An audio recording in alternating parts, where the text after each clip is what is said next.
to the Passenger Seat Podcast, a podcast designed to fill your passenger seat with chat about classic cars, all recorded from my 1968 Morris Minor Peggy. I'm Becca, and today I'm going to be telling you about some much older cars doing some pretty impressive distances during November.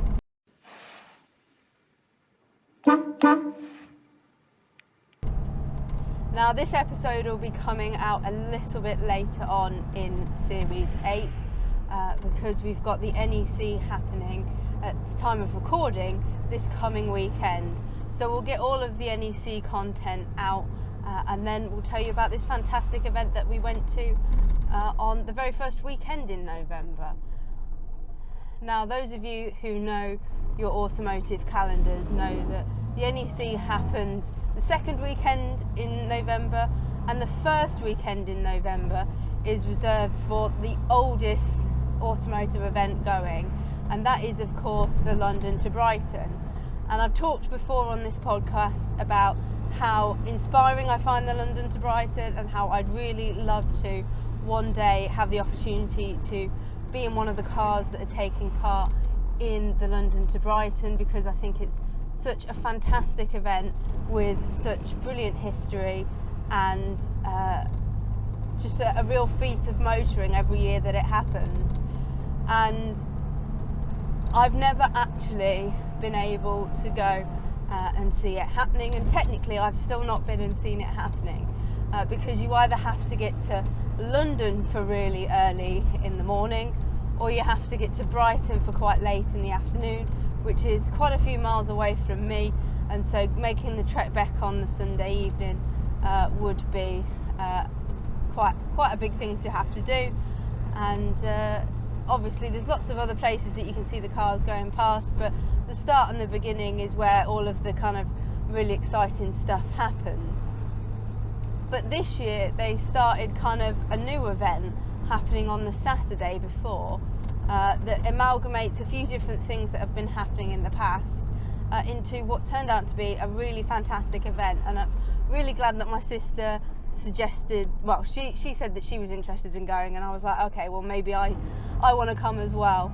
And we had a lovely time there. So I'm talking about the St James's motoring spectacle. Now, I believe a fair few years ago they used to have a big display of the cars that were going into the London to Brighton on Regent Street, as well as some other display pieces happening on Regent Street to do with the event on the Sunday. And then more recently they've had the St James's concourse that happens on the Saturday, and this St James's motoring spectacle kind of seemed to be a merging of the two.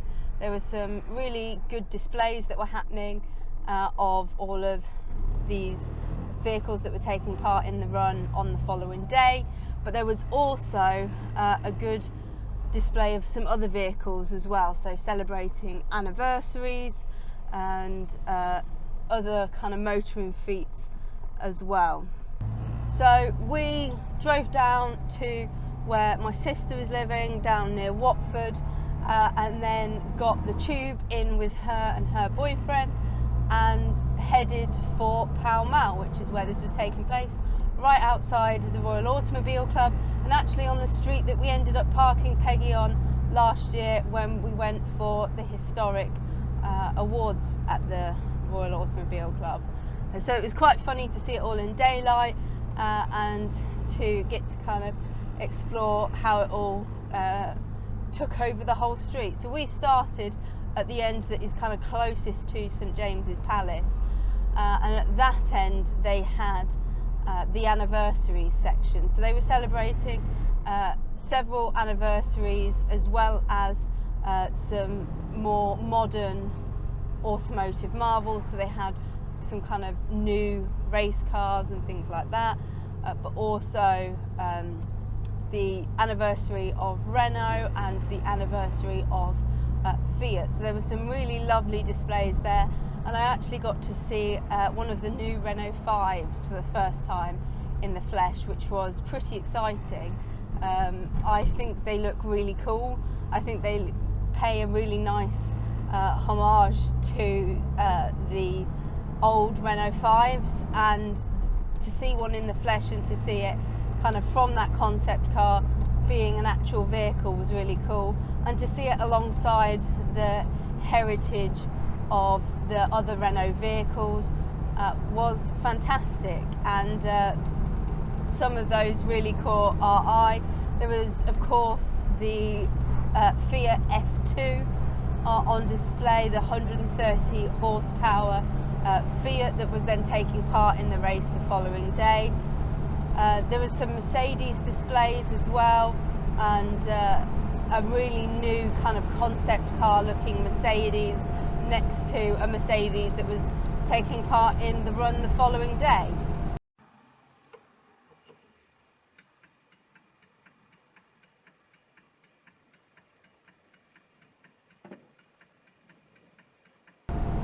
Following on from that, I think we moved into the section that was for cars that had been invited there by the RAC themselves.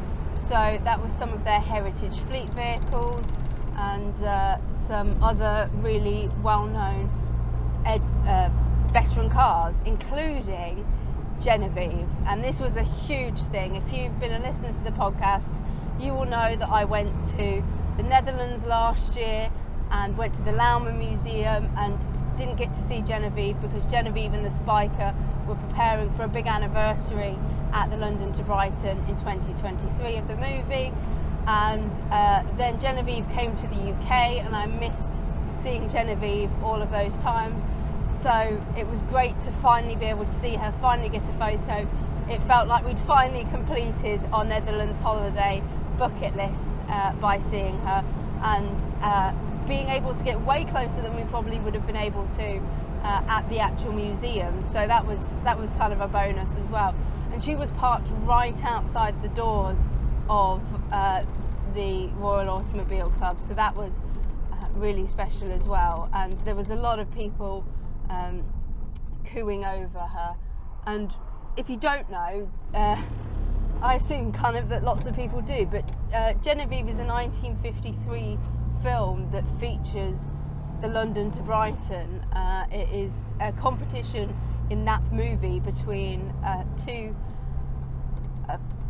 owners of these veteran cars, one of them being Genevieve, one of them being a Dutch Spiker, and they race each other from London to Brighton, and then at the end they kind of decide that actually they need to do a rerun, so they're going to do the race back as well.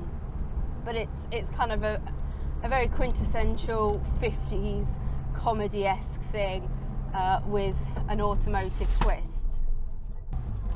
And it also happens to be one of my dad's favourite films, and so being able to see the car from it and in such beautiful condition, it's clearly incredibly well looked after by the Lauman and obviously kept in driving condition because Genevieve successfully completed the drive the following day.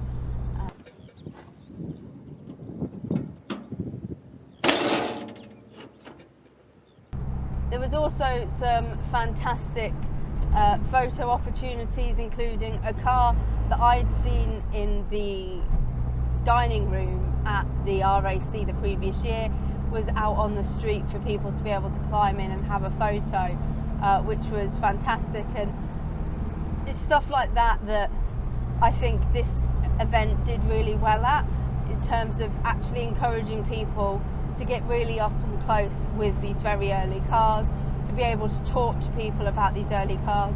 They made great use of the car tax fax discs, which are little tax discs that you can put in where cars used to have tax discs, and have a QR code so that you can find out more about the vehicles that were on display. And so there was lots of interactive elements. The fact it was taking part in the middle of London and people were able to just kind of stumble across it. I'm sure there was plenty of people there that had come deliberately to be able to see these vehicles, but also to be able to stumble across this event whilst in London, or maybe find out that it's on whilst you're there on a holiday or whatever. and be able to see some of these vehicles that you would only ever see usually in museums or on the London to Brighton drive the following day if you're up early enough. I think it was able to touch an audience that a lot of car events don't often do, and I think having it on a closed street in a city is something that we could be looking to do more of within the classic car and vintage and veteran car scene, and being able to kind of inspire and engage with the public as well as those that are already interested in vehicles is what's going to help endear more people to them. So that was fantastic, and to be able to kind of interact with all of these vehicles and get to see all of them and get the photos. They had some stalls that were to do with kind of education and innovation, so people like Sustained Fuels, which I used in Peggy briefly last year, the Association of Heritage Engineers, a little kind of kids quiz thing, again more things to interact with and learn about, ways to learn about becoming an RAC apprentice, which I think was fantastic, especially as the RAC were involved with the drive the following day in terms of keeping the cars taking part in the run going, which was great.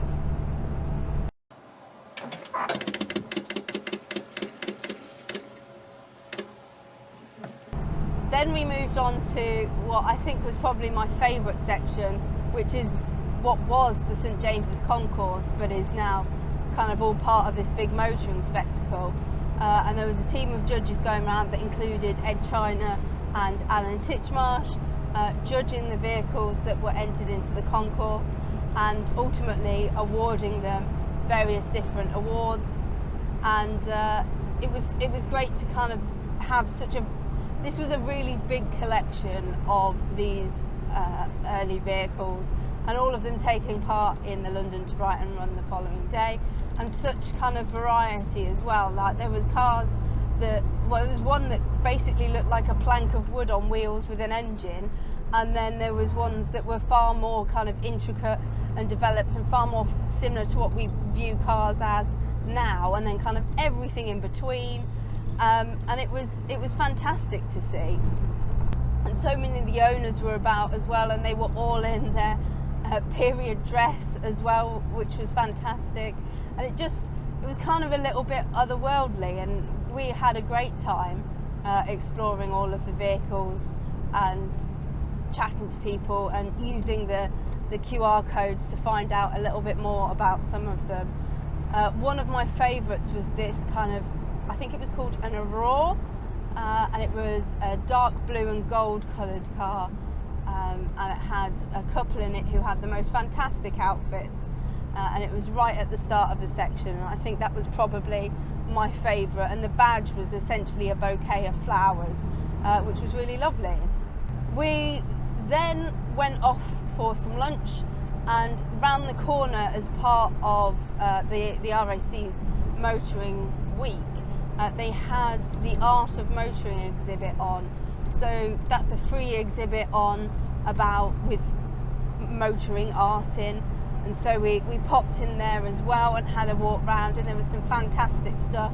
And all of this year's event is themed around the fact that it's 120 years since the Ladies Automobile Club, the first club developed for women interested in automotive, a kind of offshoot of the main Royal Automobile Club, and it was 120 years of that this year, so they had lots of theming to London to Brighton run and to the kind of media and stuff that was going around it, around the fact that it was this big anniversary. And so that had then translated further into the art and stuff that was featured in the Art of Motoring. So there was some really fantastic displays of women's involved in motoring and things like that. And there was also a really lovely sculpture that was of Bert Monroe, who was the driver of the Fastest Indian. Again, long-time listeners of the podcast will know that I absolutely love the Fastest Indian movie, and so to see such a lovely sculpture of him whilst taking part in the land speed record was really cool, and I really loved that. And so that was a nice little extra, and by the time we'd kind of been to lunch and been round that, it was time to head back. We were thinking, oh, I wonder if the cars are heading off.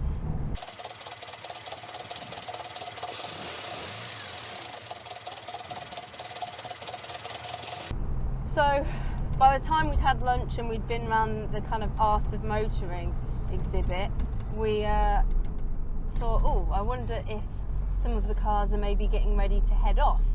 We could see that there was kind of some gaps at one end where some of them had maybe started to sneak off, because it was getting close to 3 o'clock, which is when the event officially ended. So we headed back up the street, and quite a few of the cars had started trying to get themselves started, which is quite a procedure for some of these vehicles. So we were able to watch the cars get started and then watch them all kind of drive off, head back to their hotels or to Hyde Park for preparations for the following day. I think they had a big fancy meal that evening as part of kind of the celebrations of the following day and the participation and things. But yeah, it was great to stand there and watch them go off, and that was probably one of the most crowded things that I'd seen, was the people standing at the edges watching people start these vehicles and then start to drive them off. And there was a lot of young people that I spotted that were watching these with absolute amazement as they drove off. My sister was able to jump out of the crowd and help one of the cars that had struggled up going this little hill. It had an issue, and so she was able to join a group of people that were helping to push it off to one side. And yeah, we were able to watch a lot of these cars drive off, and hearing them go, and watching the kind of process of them, or them steering with a tiller and things like that, was brilliant, and a great kind of element that added to the fact that you'd seen these cars on the street. They were super accessible, but then to be able to see them moving and be able to engage with them moving and driving around was also brilliant. And we stayed in London for a little bit after that. We went for a walk towards Oxford Street and stuff, and what was brilliant was seeing these cars that had now dispersed from St James, from Pall Mall, just mixed in with regular traffic, and people that hadn't quite caught what was happening on Pall Mall pointing these cars out and going, oh my god, look at that, what's that, next to kind of your black cabs and your red London buses. And it was fantastic. And I think the London to Brighton is great because it's such a feat to be able to carry out that journey, and it's got such a historic element to it. But there's not a huge amount of Londoners that, if you don't know about it, or a huge amount of tourists who, if you don't know about it, are going to be awake at 6-7 o'clock in the morning to see all of the cars driving off and driving around London.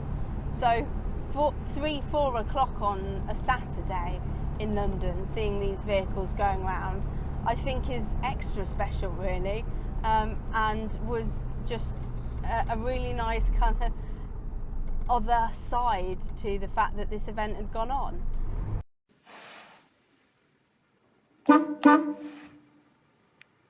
But as you can tell, we had an absolutely brilliant time. It was great to go down and see it, great to be able to witness these vehicles in person, meet Genevieve, and to also get to see them driving off and getting ready for the following day. I'm not sure it's an event that I would feel the need to put into my calendar every single year, but if there was a special anniversary that interested me, or One year I was miraculously able to be on one of the vehicles that was taking part. It is a fantastic kind of party atmosphere to be a part of, and definitely something a little bit different to go and see. And if you've not had the opportunity to get up close with these veteran cars that are so important to where we got with cars in whatever era that interests you, and to where we are now, it is a real fantastic thing to get to go along to. And I was really thrilled that we got to. And for it to be totally free and so accessible as well is really fantastic.